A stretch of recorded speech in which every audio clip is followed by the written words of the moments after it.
everybody, welcome back to my channel. Welcome to spring. I'm so excited that all this cold weather is finally like going away. I usually love cold weather, but I feel like it's just been raining a little bit too much here in Atlanta. So now that spring is here, I can feel bright and I have more energy. And when I have more energy, I'm more likely to post videos. So as you can see, I got my roses. I absolutely love roses so much. They're my favorite flower and they just make me feel so happy.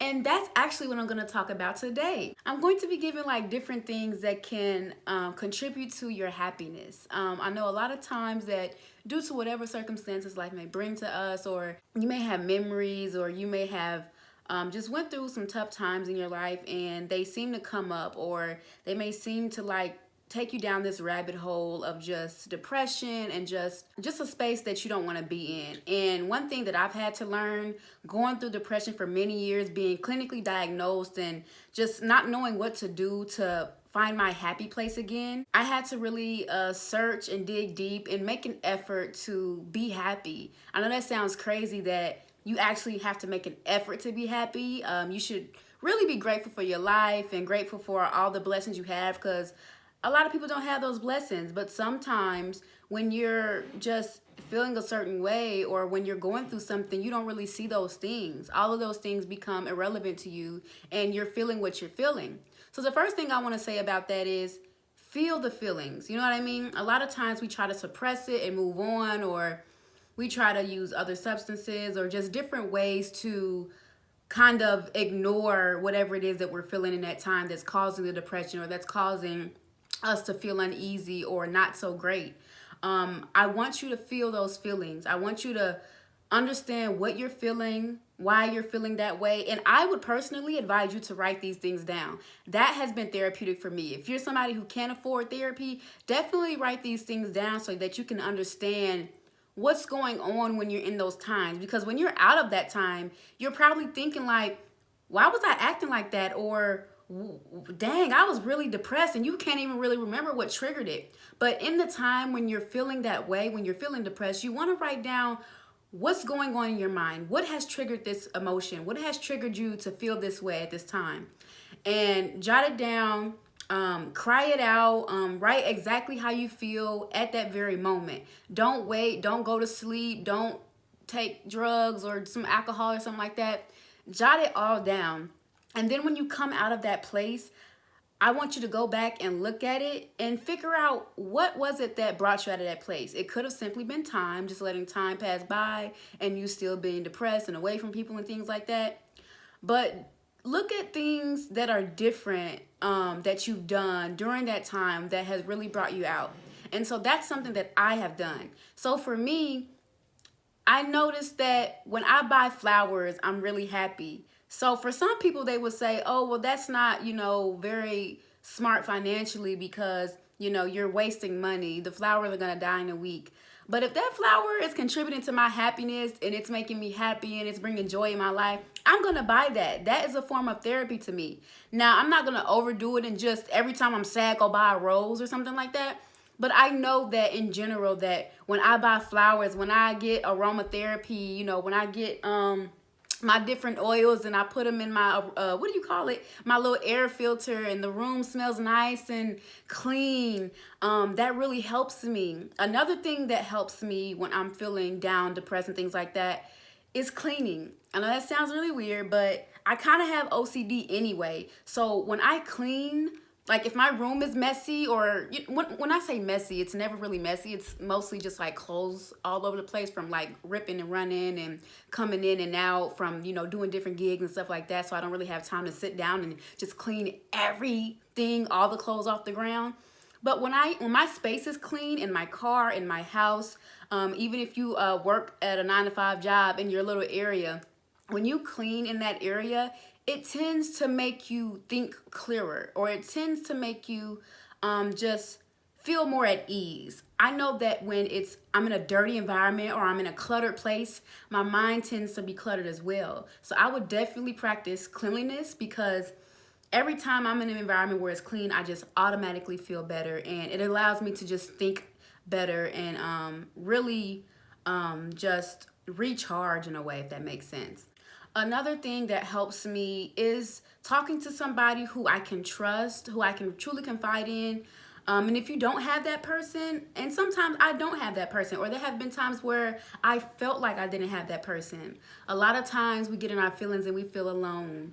And that causes us not to reach out to people and not to seek out somebody to talk to help when you're going through a tough situation, or when you're just having some weird emotions happening at the time. And in those times when you just don't want to be around people and you're naturally introverted and you may just want to isolate yourself, I would suggest not isolating yourself. But there are times where I'm hard-headed and I just don't want to be around anybody. And that's been very recent for me. Like last week, I was feeling some type of way just about my life and just about the direction in which I'm going, and just feeling confused and just, going through the motions. And I missed church that week. You know what I'm saying? I prayed, but I felt like I just didn't want to be around anybody. And sometimes you do need to recharge, but I feel like if I would have went to church that day, maybe somebody would have seen on my face that I wasn't feeling the best. Maybe they would have gave me some words of encouragement or said something that would have made me feel better. That could have brightened my day. And that's happened before, where I forced myself to be around people that are uplifting and that are good for me. And my whole day turned around from however I was feeling at that time. And then I just felt better automatically. Because of their presence, because of their smile, because of their hug, because of their genuine desire to actually want to know how I was feeling and why I wasn't looking like the happy-go-lucky person that I am sometimes. Not like that all the time.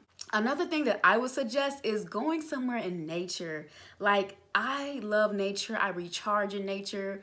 I don't know if it has anything to do with me being an introvert or me being an empath or anything like that. But nature is so reviving to me. It's just so amazing to me. I love bodies of water. I love water, period. I love flowers, roses, like all that. Like anything nature, I love it. Rock climbing, going to the mountain. Quite often here in Atlanta, I go to Stone Mountain and I climb at the top. And when I get to the top, I sit, I meditate, I pray. I just look up there and I'm just so amazed by God's creation and just how beautiful the sky is, and the mountains and the sun. Like, those things amaze me. Like, I admire like the simple things in life, So I would suggest going somewhere in nature and just really being still and being with yourself. That can actually contribute to your happiness, learning to be by yourself and learning who you are. A lot of people were very uneasy when they are alone. And it's simply because they don't know how to be with themselves, or they haven't even got to know who they are, don't know who they are, or just uneasy being alone. And until you are comfortable being alone, I feel like you're always going to be dependent on someone else making you happy. And that's not fair to other people, because if you're depending on a mate to make you happy, or just another person, they're not responsible for your happiness, and you can't blame them for you not being happy. That's something that you have to figure out on your own. That's something you have to be with on your own. You have to be happy with yourself. You have to learn why you are enough for you. You know what I mean? I know that sounds a little weird, but a lot of people don't know or believe that they are enough for themselves. Some people feel like I need another person to complete me. Some people feel like, oh, well, I need this person's validation for me to be whole. I need Instagram likes for me to be whole, or for me to be important. I'm not important until I have this or until I have that. And that's truly not the case. And I can go on all day telling you you're beautiful, you're worthy, you're valuable. But until you believe it for yourself and know why you are, then nothing that anyone does or says is ever going to be enough. It's never going to be valid. It's never going to fill that void. And you're going to always feel empty in some type of way. And you may not know why it is, but I'm telling you now, it's because you haven't really accepted yourself fully on your own for yourself. So that can actually make you happy too. Another thing that helps contribute to my happiness is reading different books. I guess you could call them self-help books. But to me, they're just like very motivational books, very good books that help you just kind of navigate your life and just have a different perspective on things. And sometimes I'll read books that I know that have helped me in the past over and over again, because not only can you learn something more than once by reading a book, you can also just relearn the things that you learned before that maybe you forgot, or that maybe you just kind of stopped practicing or just forgot about. And so I think that books can be very helpful for when you're going through a tough time. And if you know that they've helped you before, if they've helped shift your perspective on something, then I definitely recommend going back to that book or whatever that was that helped you. Another thing is start getting out the house more and start going to events that are going to be beneficial to you. I know sometimes if you're an introvert like myself, it can be very nerve-wracking to get out. But I find it that me planning to go to an event, getting dressed, getting my little makeup on or something, throwing something nice on, that definitely helps me feel better. Like today, I went to an event and it was awesome. People were calling me beautiful and stuff. And I'm just like, that stuff matters. Like, that helps. You know what I'm saying? I'm not relying or waiting on their validation for me to feel pretty, but it just feels good. So, get dressed, get out, go somewhere. I went to an acting event. I want to become an actress. So that contributed to my life in some way.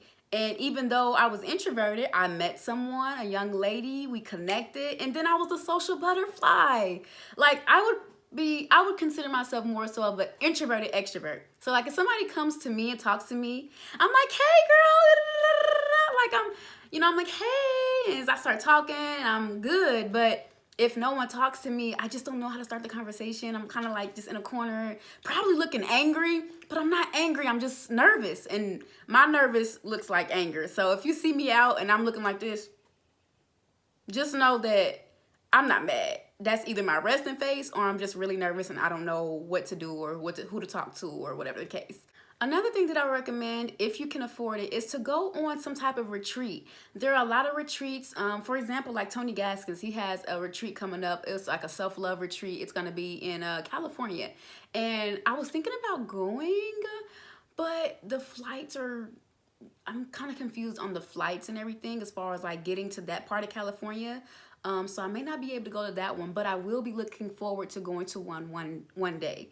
So go to a retreat that's going to help you, that's going to like motivate you and, help you with your self-love. You might meet other people and, make connections and things like that. And that's a beautiful thing. And when you make those connections, maybe they'll be like, hey girl, you want to go to this retreat or you want to go to this event? And then you got a friend, you got a buddy to help you get out the house so you're not by yourself and so that you're still having a good time. And that's less time that your mind is idle for you to even get into that depression or whatever it is that you may be going through. It'll take your mind off of it. And then sometimes being around those people can help you shift your mind too. Whereas like you're not like suppressing it and trying to run away from it by hanging out with them, but maybe you hang out with them and it's like you see them react in a certain way to a situation that you may have you may be able to relate to, you know what I mean? And you're like, wow, they handled it this way. So you know what? I'm going to think about this situation this way, and I'm not going to allow it to depress me. I'm going to allow it to motivate me and push me to do better or to do more or to, fight harder for my life and what I want in my life and be more intentional about the things that I want to do and put those things into action instead of being upset and sad because this person's doing this and they're further than me and, don't do that. You know what I mean? That person can help you or may be able to help you look at life in a different way just by how they live their life.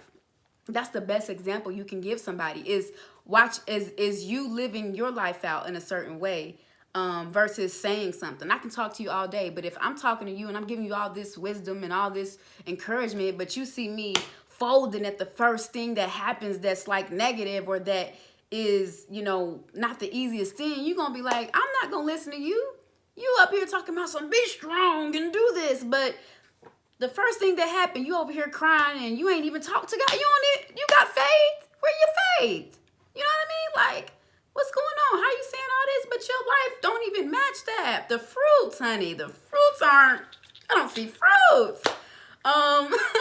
So yeah, like I just think about those type of things and that has truly helped me, like seeing other people and the way they handle situations definitely helps out a lot. Another piece of advice I have for like, finding happiness again would be to remove yourself from the things that were toxic in your life and that really drained you and took away your happiness or made you, or that you allowed to take away your happiness because it's a choice. You are responsible for your happiness again. So if there was somebody or something or an environment that made you feel less than or that has contributed to your insecurities or your depression, I would strongly advise you to do your best to remove yourself from those situations and those people or those things, and try to just be around people or environments that are the opposite of that, that bring you joy. And if you don't know what those environments are, get out and explore. Find those things. Find the things that you love. Date yourself, you know what I mean? Like, just get out there. And that's something I do. You know, I love myself. I love spending time with myself. I'm always with myself.